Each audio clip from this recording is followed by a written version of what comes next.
Hey there, everyone. Welcome into Buccaneers Insider Live, presented by Miller Lite. Casey Phillips and Scott Smith here, and it is time for us to get into all the Buccaneers news, thoughts, comments, questions. If you would like us to answer one of your questions, make sure you head over to the Buccaneers Facebook page, and you can leave your question in the comment section underneath our live videos as we give people a chance to do that. I know there's been some talk about the fourth down rules, the onside kick revisions of trying to think of new, potentially fun ways to give teams more of an advantage there. So I wanted to hear your thoughts on some of these proposed changes and what you think they could mean. Well, I kind of like the 4th and 15 onside kick alternative. It's something that has been kicked around in the media and, behind the scenes for a couple of years now. And it looks like they might be on the verge of putting that into play. The basic idea is they made a bunch of changes to how you kick off, which has in turn made it very, very difficult for an onside kick to work. It used to be about 16% success rate, and now it's about 4 or 5%. And all those changes were made for safety reasons. So you really don't want to backtrack on any of those rules. I don't think anytime the NFL ever implements anything aimed at player safety, does it ever go back from that. So you have to come up with another way.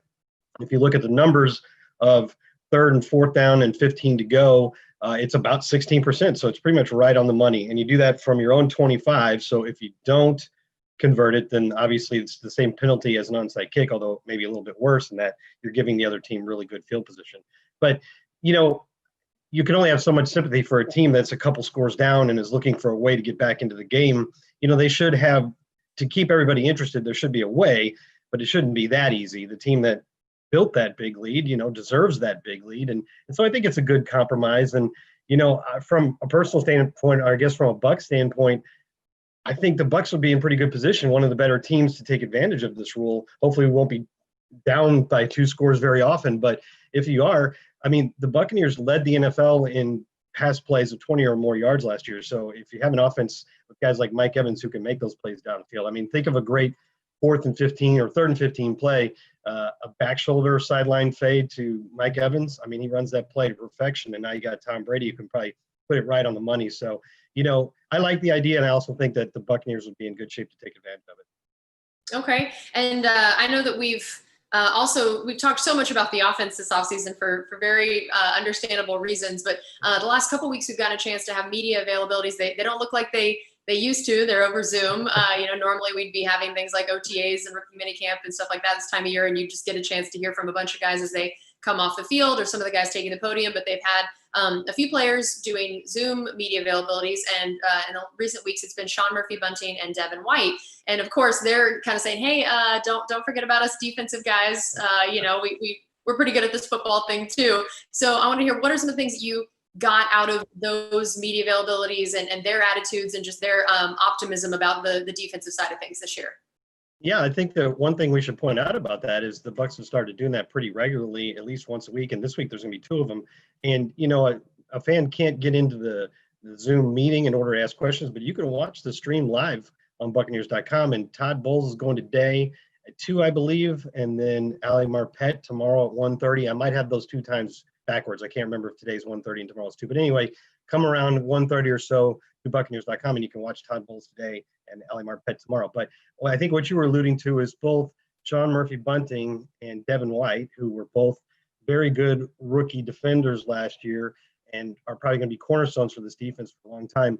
Both of them made comments along the lines of, hey, we want to be the side, the unit, the defense that sometimes puts this team on its back and carries. And everybody knows we have Tom Brady and all these great offensive stars. But last year, the Bucs defense really came on in the second half as was one of the better ones in the league. And they're confident they're going to be even better this year. So it's just good to have those young, outspoken, very confident leaders on defense who want to say, hey, this isn't all just about that star-studded offense. We plan to be the reason that the Buccaneers are winning games. And if this defense does play like it was at the end of last year or even better, the Bucs sure seem like they'll be hard to beat.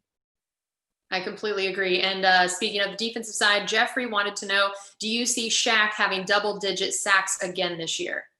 Yeah, I think he can get to double digits. I wouldn't be the first to say it, and there's no reason to expect Shaq to get 19 and a half sacks before. In the first 43 years of Bucs history, the highest anybody ever had was 16 and a half, and that was by a Hall of Famer, Warren Sapp. So Shaq's 19 and a half to lead the league last year was incredible. And what, every part of it was earned. I'm not saying anything like that, but sacks, like interceptions, can be a fickle stat sometimes.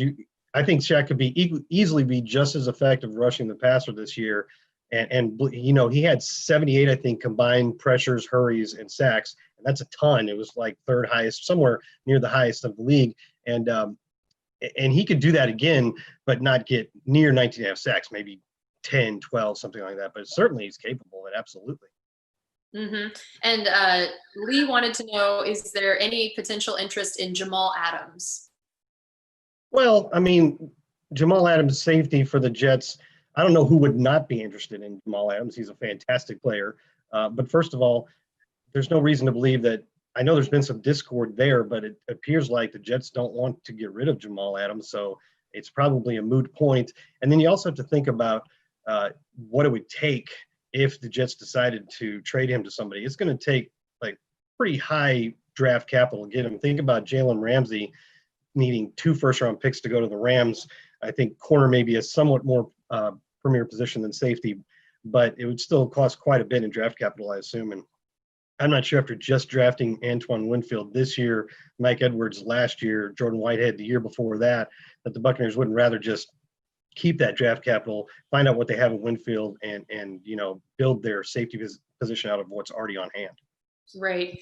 Daniel asked, he said, Tristan Wirfs has incredible speed and athleticism. Gronk is a great blocker. How much will that improve ball control with short yardage passes, especially the screen pass and turnovers? Yeah, well, they're both. I thought that was going to go in direction of short yardage in terms of running the ball better. Right. So I think we could do both. Yeah. The run game, you can take it that direction too. Well, there's a lot of people that are excited about Tristan Wirfs and Rob Gronkowski lining up next to each other on that side of the line. Rob Gronkowski is obviously a phenomenal blocker and always has been. Huge dude. Tristan Wirfs, very athletic, as I said. And the Buccaneers didn't really run the ball particularly well last year. They didn't run the ball well in the formation you would expect, which is 2 tight ends or 12 personnel. You can run or throw out of 12, obviously, and the Buccaneers, when they can put like Gronk and OJ or Gronk and Cam or somebody together on the field, it's going to be tough for defenses to know what's going to happen. But you also should be able to run the ball relatively well out of that, at least as well as you're running the ball out of other formations. And the Buccaneers, out of 2 tight end formations, only ran about 2.8 yards per carry, which isn't very good. And I think that's going to be a lot better this year. And so when you start running the ball better out of that, then obviously your short passing, your screens, your play actions are going to get better too. So, I think it'll all be better with those 2 additions to the line. It's a great point. And I'm always amazed when you don't know these questions are coming and you can still spit out a stat like that of like, about 2.8 yards, just somewhere around there. I was writing about it yesterday, so I had an advantage. Oh, okay. All right. Well, you didn't have to tell us. We would have just thought you had all these numbers just stored up there all the time. Jack said, and he said he's watching from Hong Kong, which is very cool. Nice. Wow. He said, Devin is such a confident man. Do you think he will break out this year apart from injury? I wonder what time it is in Hong Kong right now. I don't know the difference. I have no idea. Could be happy hour. Devin White, barring injury, but you would say that about anybody, so there's no reason to expect him to be injured. I know he had a little misfortune with his knee early on, and that slowed down his progress, as Bruce Arians said, and then you saw him really start to hit his stride in the second half of the season. So let's say that doesn't happen again, because it probably won't, knock on wood. So let's say that doesn't happen again. He should be able to come into the season, with a full head of momentum and just be that all over the field, rangy playmaking guy. And yeah, this could definitely be a breakout year for him. I think he sort of breakout at the end of last year, but this is a guy that could take it to the next level. And if you think about that next to Levante David still going strong, we always talk about how the Bucs have probably the best wide receiver duo in the league. Those two could probably make a case this year if Devin White really does break out for the best inside linebacker duo in the league, which would be exciting. Yeah, completely agreed. Levante is probably one of the people I'm most excited for, the fact that we have gotten Brady and Gronk, that now more people hopefully are going to see how amazing he's been for so long that we've all known about it. Robin, who's watching from Denmark, wanted to know, what are our predictions on the Bucs record? I did a thing the other day where I took other people's predictions, media, ESPN.com, NFL.com, various sites, and what their win predictions were, what the power polls are. Actually, power polls was something different, but win predictions. And just about every outlet I could find had the Bucs in double-digit wins. Not everybody has us overcoming the Saints yet, and that's like the next hurdle for this Buccaneers team. Back in the 90s, the first thing the Bucs had to do is they started to rise to prominence. They made it back to the playoffs in 97, made it to the NFC Championship game in 99. But the team that was always in the way, the hurdle that they had to clear was Green Bay. And they were winning the NFC Central. They had Brett Favre. You had the great Warren Sapp, Brett Favre battles. The Bucs finally started to overcome the Packers in like 98 and 99. And then you saw that they continued, and then they had to beat the Eagles, who they couldn't get past. And then got to the Super Bowl. This Bucs team that is hoping to get back to the playoffs and into long drought, it's the Saints that are standing in the way. The Saints have won the last 3 divisions. They were 13-3 last year, and they can match Tom Brady with Drew Brees. And they've got a good defense with a great pass rush. They've got a great offensive line. I forgot where this question started. I was riffing on the Saints. It was just what you think the record is going to be. Yeah.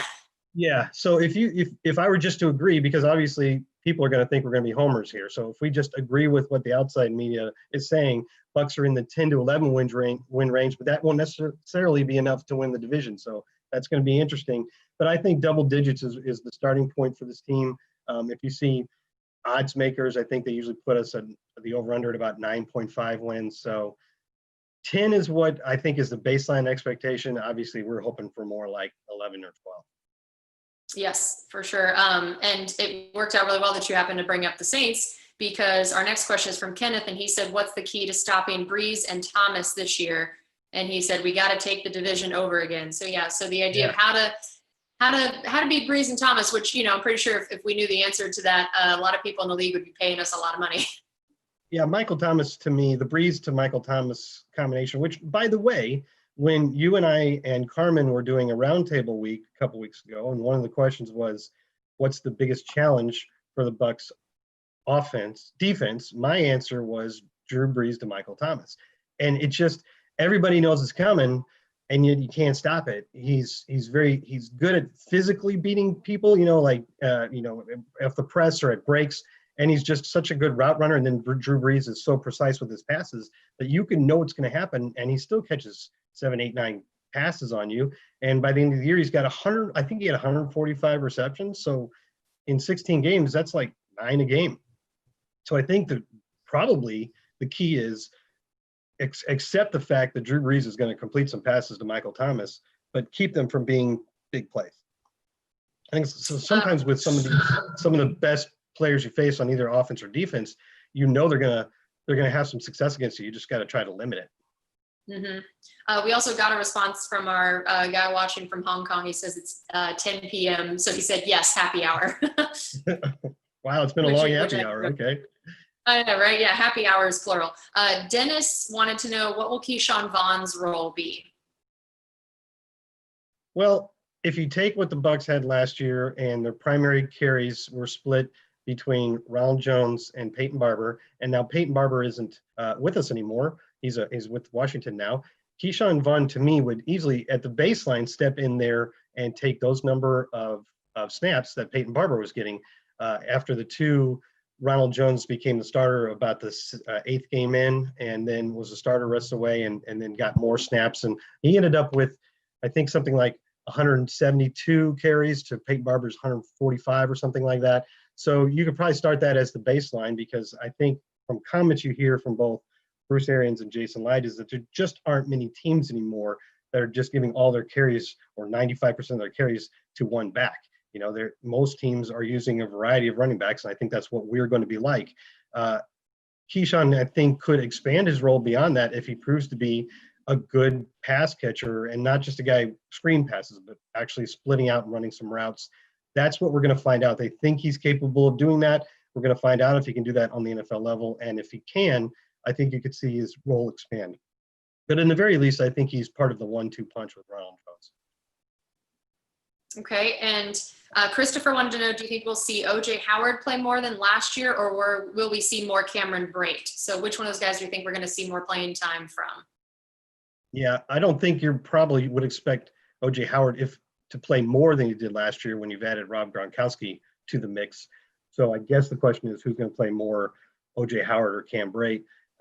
Just based on the snaps last year, O.J. Howard played significantly more than Cam in games where they were both healthy.